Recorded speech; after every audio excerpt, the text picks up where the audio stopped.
Hello everyone, welcome to my YouTube channel. आज के इस वीडियो में हम जामिया बीएड एंट्रेंस एग्जाम के सिलेबस, एलिजिबिलिटी क्राइटेरिया और आपके जितने भी डाउट होते हैं उन सबको डिस्कस करने वाले हैं। So let's start the video. First of all we are discussing about your doubt regarding this exam. आपके जितने भी डाउट है इस एग्जाम को लेकर पहले उनको डिस्कस करते हैं और उसके बाद सिलेबस और क्या क्या आपको पढ़ना है एंट्रेंस एग्जाम पे उनको डिस्कस करेंगे। ठीक है, तो पहला डाउट है जो कि मोस्टली सभी स्टूडेंट का होता है कि एंट्रेंस एग्जाम कौन सी लैंग्वेज में आता है।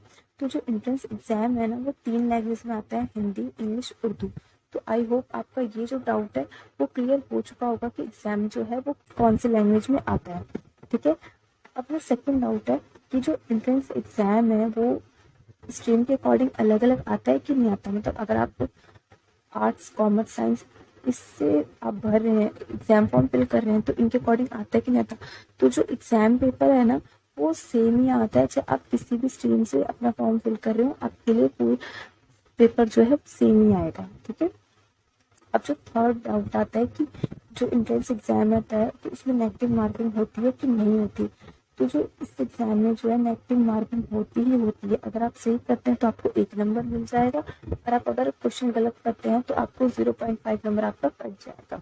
ठीक है, अब ये तो जो भी आपके डाउट्स थे ये उनकी बात होगी। इसके बाद भी अगर आपको कोई डाउट होता है एग्जाम से रिगार्डिंग तो आप कमेंट बॉक्स में पिन कर देना, मैं आपके डाउट्स जरूर क्लियर कर दूंगी। ठीक है, अब हम बात करते हैं इसके सिलेबस के बारे में, जो कि मोस्टली सभी स्टूडेंट का क्वेश्चन होता है कि सिलेबस में क्या पढ़ना चाहिए, क्वेश्चन पेपर कितने मार्क्स का आता है, एग्जाम का पैटर्न क्या होता है, हम प्रिपरेशन कैसे करें। तो ये सारे कॉमन क्वेश्चन है जो हर किसी स्टूडेंट के दिमाग में आते हैं। जब मैं इसकी प्रिपरेशन कर रही थी तो मुझे भी बहुत कंफ्यूजन होती थी, बहुत दिमाग का दही होता था कि क्या पढ़ूं क्या ना पढ़ूं। तो मैं आपको सारे डाउट्स क्लियर कर देती हूँ। ठीक है, तो देख लीजिए। तो सबसे पहले जो है जो टोटल मार्क्स की बात करते हैं, जो टोटल मार्क्स होते हैं वो 170 मार्क्स का क्वेश्चन पेपर आता है। ठीक है, और इसको आपको फिजिकल मोड में जामिया यूनिवर्सिटी जाके आपको देना होता है। ठीक है, वो भी ऑफलाइन मोड पे। उसके बाद एग्जाम को देने का जो टाइमिंग होता है वो 180 मिनट्स होते हैं। तो 180 मिनट्स मतलब 3 घंटे होते हैं। ठीक है, और हाँ इसमें नेगेटिव मार्किंग भी होती है, जैसे यहाँ लिखा हुआ नेगेटिव मार्किंग इस समय तो इसमें होती है। और आपका जो पासिंग मार्क्स है वो टोटल 15% होना चाहिए। अगर आप एग्जाम क्रैक कर लेते हैं तो उसके बाद जो है वो आपका इंटरव्यू होता है और उसमें भी क्रैक होना जरूरी होता है, उसमें भी आपको पास होना है।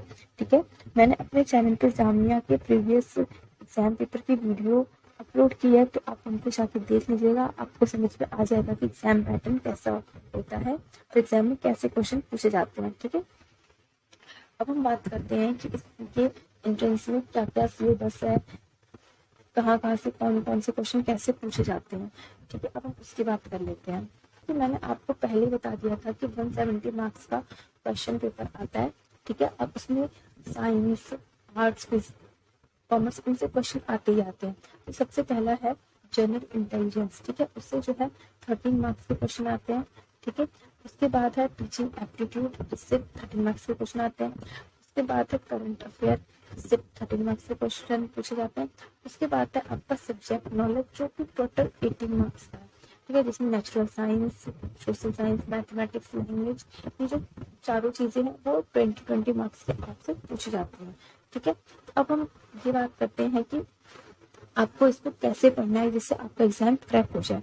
ठीक है, तो सबसे first general intelligence. General intelligence में आपकी रीजनिंग आ जाती है। ठीक है, रीजनिंग आपकी आती है इसमें। तो जो रीजनिंग है उसके लिए सबसे जो बेस्ट बुक है वो है RS अग्रवाल की। आप इस बुक में ना आपको कॉम्पिटिटिव एग्जाम में जितने भी प्रीवियस कॉम्पिटिटिव एग्जाम में क्वेश्चन आए हैं वो सारे मिलेंगे और ये बुक आपके लिए बेस्ट बुक है।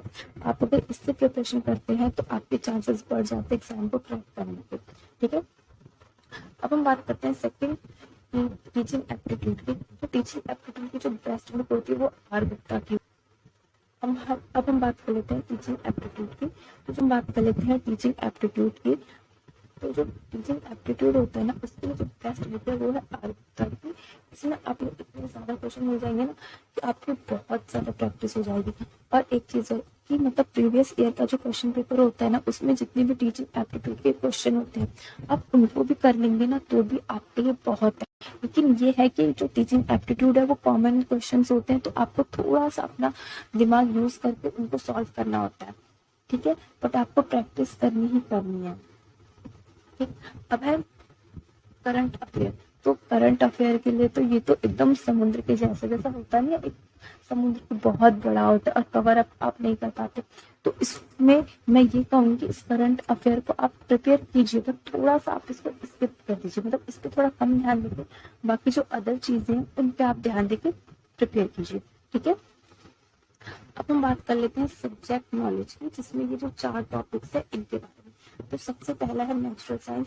तो सीधी सी बात है, नेचुरल साइंस में आपकी फिजिक्स, केमिस्ट्री, बायोलॉजी ये तीनों आती है और इन तीनों से ही क्वेश्चन पूछे जाते हैं, और सबसे मोस्टली चीजें क्वेश्चन होते हैं वो सबसे ज्यादा आ जाते हैं, जैसे कि क्रोमोसोम्स कितने होते हैं, एटम्स मॉलिक्यूल्स ये सब क्या होते हैं, ठीक है, और सॉल्यूशंस पूछ ले जाते हैं।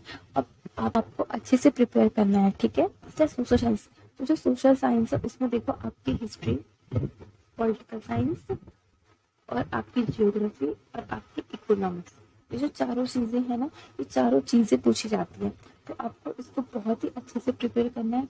और हिस्ट्री में तो आपको पता ही है कि जो मेन टॉपिक्स है उनको कवर अप करना है। तो हम बात करते हैं मैथमेटिक्स की।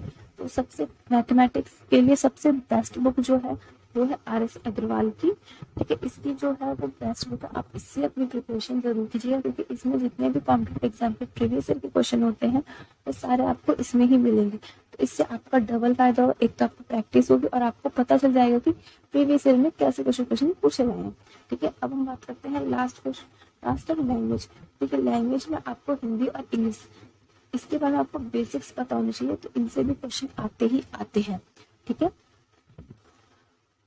अब देखिए, एक सबसे मोर इम्पॉर्टेंट टिप्स है जो मैं आपको दूंगी और जो मैंने अपने एंट्रेंस एग्जाम के लिए फॉलो किया था, वो है प्रैक्टिस। आप किसी भी सब्जेक्ट की जितनी प्रैक्टिस करेंगे, जितनी ज्यादा प्रैक्टिस करेंगे, आपके पास होने के उतने चांसेस बढ़ जाएंगे, क्योंकि सबसे पहले आपको क्रैक करना होगा, उसके बाद कट ऑफ लिस्ट में आपका नाम आएगा, उसके बाद नाम आने के बाद आपको इंटरव्यू पे सिलेक्ट किया जाएगा, और इंटरव्यू पे सिलेक्ट होने के बाद कहीं जाके फिर आपका नाम आएगा, उसके बाद आप एडमिशन ले पाएंगे। तो ये बहुत ही लंबा प्रोसेस होता है जिसमें बहुत ही कम बच्चे सिलेक्ट होते हैं, ठीक है। इसलिए मैं आपसे कह रही हूँ कि आप जितनी ज्यादा प्रैक्टिस करेंगे उतने ज्यादा आपके चांसेस बढ़ जाएंगे इस एग्जाम को क्रैक करने के। आई होप आपके इसमें सारे डाउट्स क्लियर हो, और अगर नहीं भी होते हैं और इसके बावजूद भी आपको बहुत आपके डाउट बचते हैं, तो आप कमेंट सेक्शन में मुझे बता देना, मैं कोशिश करूंगी कि आपके सारे डाउट्स क्लियर कर सकूं। And thank you so much.